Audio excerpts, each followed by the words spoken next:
now, see. All right. We're all set. Just- I couldn't believe. All right. Whoever did. So we're all set. Want to get the meeting started?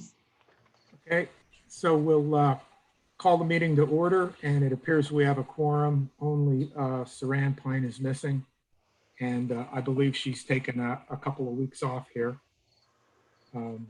Any adjustments to the agenda?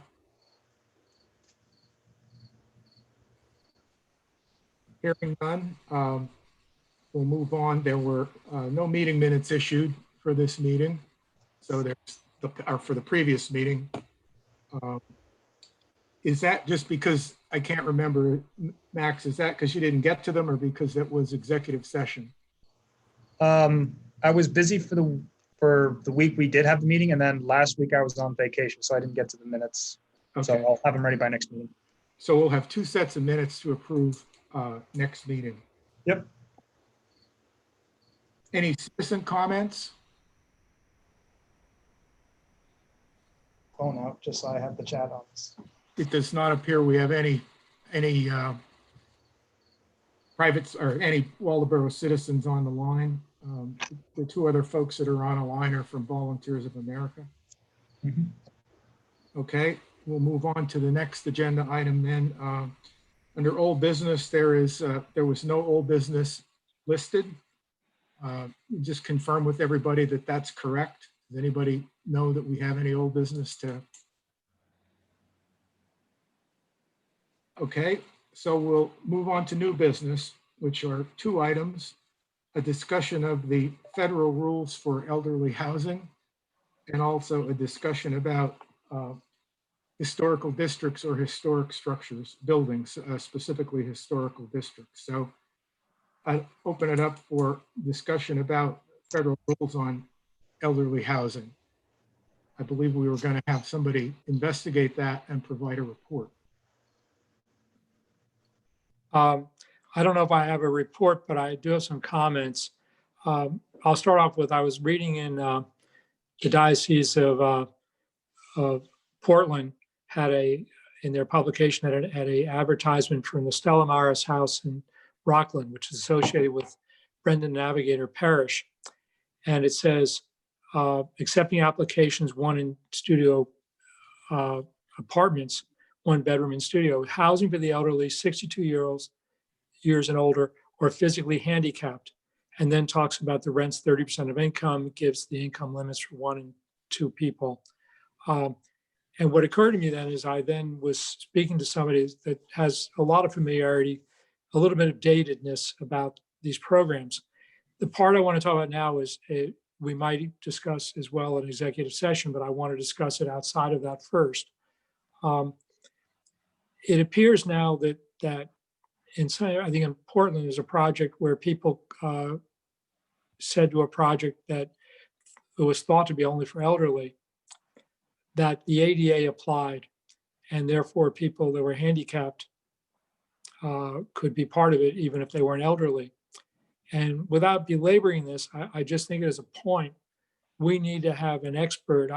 Years and years ago, I worked in government and housing, and it became clear to me that between the statutory rules, the federal regs that HUD put out, the area and regional offices, how they administered it, and then all the other statutes come out since then, ADA, et cetera, and then court decisions, that we might want at a certain point to really make sure that if there are things or persons other than elderly, that we should know about it. And also it's by program. For example, I was told, this may not be true, Section 202 is truly just for the elderly, but there are other funding sources that are not necessarily as tightly defined as Section 202.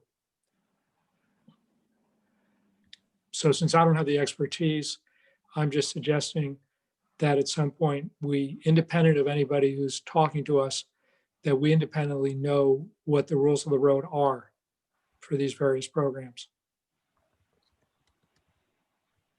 Anything else, Freeman? On historic tax credits, but not on that.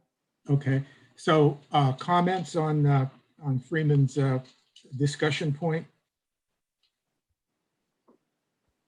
I guess I just have a question to ask of our friends from Volunteers of America.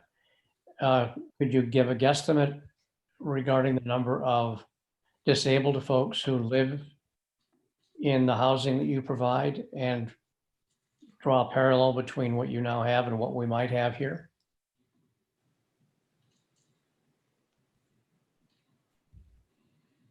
Travis, you got that? Yeah, so I guess I'll answer this. So there are a lot of different HUD programs out there. Currently, our senior housing that we have, so the one people, Max and you visited in Thomason, Rocky Coast House, the actual HUD program for there, the guidelines are 62 and older for the head of household or co-head, and that's it. And most of our other senior housing properties are the same.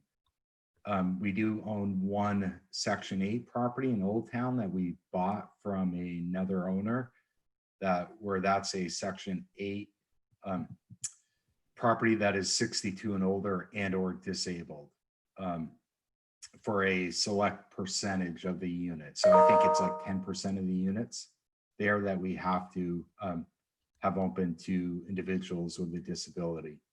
But the PRAC 202s we have, like I said, are the head of household has to be 62 and older. They can be disabled and 62 and older. I don't want to say that we don't have disabled folks who are elderly, but there is the age requirement. For the proposal for Waldoboro, we really haven't even looked into all the financing. So some of it's dictated by the financing that we use and what's available. My understanding agrees with you on section 202. That's the tightest program. The PRAC 202 program for HUD? Yeah, that's the one that is mostly will get you elderly with very few exclusions. Yeah, that program is specifically for elderly Exactly. folks. The But question would be, a lot of that's dictated by the HUD program requirements. So I mean, it's less about what the owner wants to have for preferences and more about what HUD has in their requirements. But I will say, let's not get too hung up on specific funding streams, simply because we don't know what's going to be available. HUD $202 may not be available for this project, depending on the time frame. In 2010, they stopped funding HUD 202, and just 2 years ago they brought it out, and they kind of restructured the program. It used to be you could do an entire project with just HUD $202. Now you have to braid together different funding sources, and we just don't know what kind of 202 funding is going to be available. So more than likely for a project like this, it's going to be LIHTC and a variety of other things that we're braiding together to get the project done. But to Travis's point, until we get to a point where we can start analyzing some of this stuff, we don't have all the answers around the funding stuff. Bob has a question. Yeah, general rule, is it fair to say that your building, however you build it, is going to have to be accessible to people who are disabled? I mean, that's required. But it could have an impact on how you construct the units. Some will be constructed specifically for, depending on your source of funding, would have to be constructed specifically for folks who are disabled and have and be equipped in a certain way. And does that affect your overall cost tremendously, or is it a non-issue for you? And whenever you do like a multifamily building and use federal funding of any kind, there are certain requirements. So through the Department of Justice to meet ADA requirements. So I mean, even as far as your parking lot and the number of ADA spaces you have to have, you're also required to have a number of ADA units. And when you say ADA units, it's basically designed for someone who is in a wheelchair. So I mean, most of our units are ADA accessible, except the difference might be in the kitchen, where some of them have lower kitchen cabinets in an ADA unit. For a wheelchair, you wouldn't have that. So there's really no big cost difference. There's really no big difference in the units. We try in all of our elderly housing to have walk-in showers. Just we find that bathtubs aren't safe as people age. Big bang. Does anybody know what the funding sources were for the Sproul Block building? Not off the top of my head, no. I don't know. It was before my time. That was in the 1980s, so. That might, I think that's a USDA program, the rural development, I think. My understanding is that it was a HUD project. Okay. I But think, I don't know under what regime. yeah. I mean, Ben, I do don't, you have any questions or comments? sorry? Ben, do you have any comments or questions on this discussion about the federal requirements? I don't at this point. It just, it seems premature to me, some of the conversations that are happening. Okay. But I am a long way from understanding some of this stuff. You folks are way more learned on this than I am. Okay. Oh, if I can jump in, I will say that I have had 2 people in the School Street area reach out to me recently. And they love the idea of senior housing. They're all for that, but they are worried about the loophole that Freeman was pointing out. They're worried that like other places in town that was said it was going to be senior only, it turned into just anyone who said they had a disability moving in. And it turned from what was marketed as a nice, quiet senior housing to not so much that. And that's what these neighbors are worried about. And that's something they want to just have us keep in the back of our heads when we're going forward with this. And that's the neighbors you were saying? Yes. Okay. Jan, any comments? Nope, I'm fine, thank you. Okay. Julie? I'm very content. Okay. So I think the issue is, to summarize some of the I don't want to say concerns, but issues, is that we realize that you don't have the funding sources secured and it's premature. But as we get, I think we should follow up on Freeman's suggestion that we need to clearly understand that for, talking generally, for program A, B, C, or a mix of them, here will be the result. And perhaps that's a way to explain it to the citizens during any public meetings we have or outreach, because we will have those questions. So right now, I'm not sure how we approach that. There's different options. We could say, we could take a pulse now, or a survey, or of the town, or somehow develop a criteria that says, and I'm just using this as an example, I'm not saying this is what we want to do, but we could say, well, we want it to be 62 and older, and senior housing, and then whatever ADA requirements come with that. And does that set up one source of funding? When you say 60, senior housing, 62 and older, had a household with disabilities, I don't know what that means, when you get into the percentages. But I don't want to beat this to death, but I'm just saying, I think we need to make a decision. Do we wait for the funding sources and see what options it give us? Or do we select a criteria right now and said, only pursue the funding sources that will lead to this outcome? So any comments on that?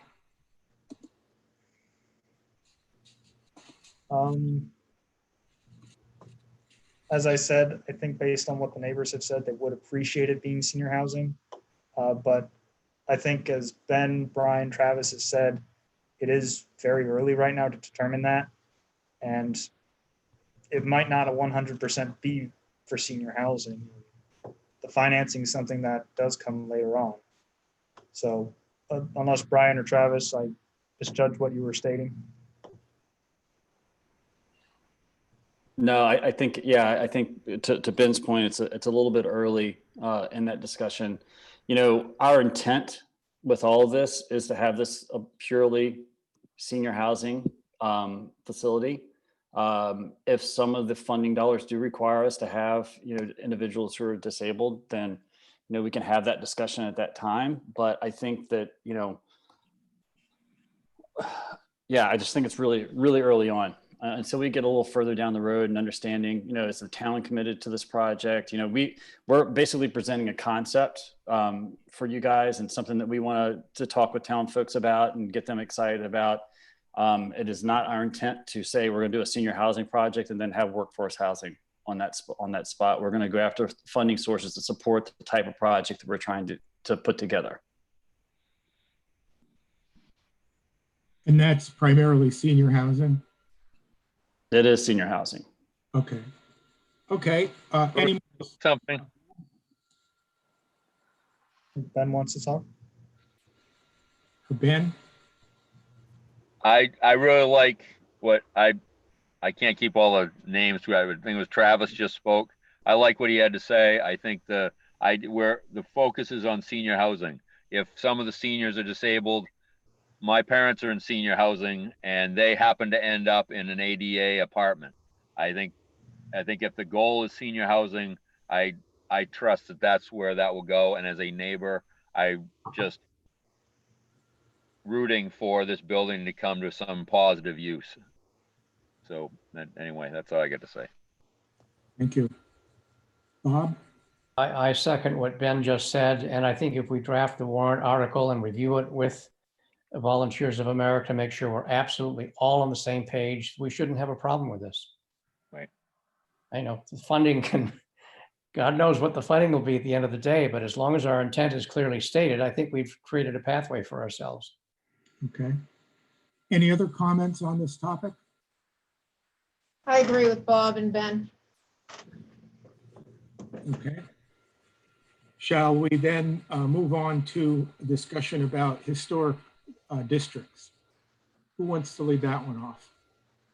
And to set some criteria, I believe the issue is if you go for a historic district versus a historic building, or if you were a historic building, there could be limitations put on what you can and can't do, specifically if you're designated a historic building. And we need Max to confirm that AD Gray is not listed on the building historical records. I believe that's the reason for the discussion. What are we dealing with here? So correct. There were two items relating to the historic category, I guess. The first, the local piece, and the second is the national piece. I'll go national first. This was something that was asked to be done about a year ago when Tim Wells was initially looking at the building, just for the historic tax credits. Volunteers of America have asked for the same, and I don't see an issue with it. I think the only reason we haven't put it in the historic designation is because we didn't want to go through all that work in the event that the building gets torn down. And right now, what I am trying to do, with thanks to the select board, is create a committee so we can get the designation for the downtown district, which would include AD Gray, as well as other properties that are on Main Street, Jefferson, and Friendship. Once the AD Gray property in the entire district is placed in the registry, they will have access to federal tax credits that are meant for rehabilitation projects, such as this. And that's just going to take some time. Now, there is some confusion that's been going around about that. Just because AD Gray will go into the district does not mean it has to remain standing. It can be torn down as long as that hasn't touched any federal tax credits. There really aren't too many rules nationally on what can be done for buildings that are in the registry. It all comes down to what's done locally. For us, we have the historic village standards, which can be strengthened if we want. That essentially says that any building that's placed in the village district has to meet those architectural standards of the 19th, 18th century time period. I mean, over in Damascata, they've recently just passed their own historic ordinance so that any building that is in the registry has to go through a much lengthier process if they want to develop something new, tear down a building, et cetera, et cetera. We don't have those type of tight restrictions, but that is something we can keep in mind. So that's all I have on the historic district items, but I believe Freeman, we were talking about it very briefly before the meeting. I didn't know if he had anything else he wanted to say. When the company I used to work for went in the Navy Yard with 6 buildings and maybe 225,000 square feet, we were in a historic district, but none of the buildings, which would have, most of which would have qualified, were actually certified individually on the register. But we were able to go through the National Park Service and the state SHPO to get our historic tax credits approved. I want to say a few things now, some of which I want to say which should be an executive session. But what we did find was that we needed an expert, and we hired someone who had both worked for the National Park Service and for SHPO. And without him, we never would have been able to navigate all the different twists and turns, including NPS approval, and then actually what did and did not qualify, and various architectural submissions. So again, none of this that I'm saying here or with the previous discussion is meant in any way to be an impediment. It's more just that we should be alert to the vocabulary of issues that will come up at different points in the process, no matter who we were to choose. In executive session, I'd like to pursue it more because I found that it was for us the first time a deep learning experience. But perhaps, and again, we can wait, the people that we're dealing with already have this deep learning experience, in which case what I'm saying is of modest concern.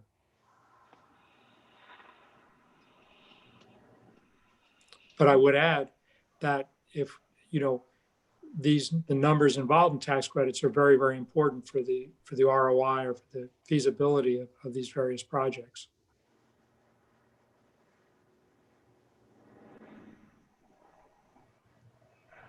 Okay, any other comments? I think Freeman raises a good point that we make sure we completely understand that before we move forward, and we'll have to, Max, is it possible for you to investigate when you get a chance what expert would be needed for that in Maine? I can do that. I can ask the State Historic Preservation Office just some advice on this matter. Great. Okay. There were no more items on the non-executive session, and we have items for the executive session. Is that correct, Max? Yes. Okay. I didn't know if anyone had any other items they wanted to quickly discuss in public. Okay. So do we have a motion to go into executive session? I was. Moved. Wait, hold on. Jan had something to say.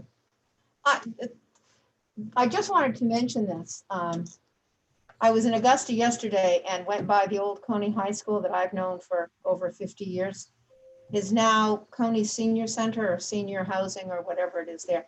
I have to tell you what a nice facility. And I looked at that as here's an old school building, a very old school building that's now used for senior housing. And what an improvement and how nice it was. And of course, I had to think of AD Gray and what could be done with that. And it was really what used to be an eyesore has turned into a nice addition for Augusta. And so we too have that potential here. Okay, any other comments? I'll just make a motion if it's in order, Mr. Chairman. Yes, I move we convene an executive session pursuant to 1 MRSA 4056C to discuss a proposal for AD Gray. Seconded. the motion's been presented and seconded. Any discussion on the motion? All those in favor? Aye. Aye. And Max, if you would move us to executive session, please.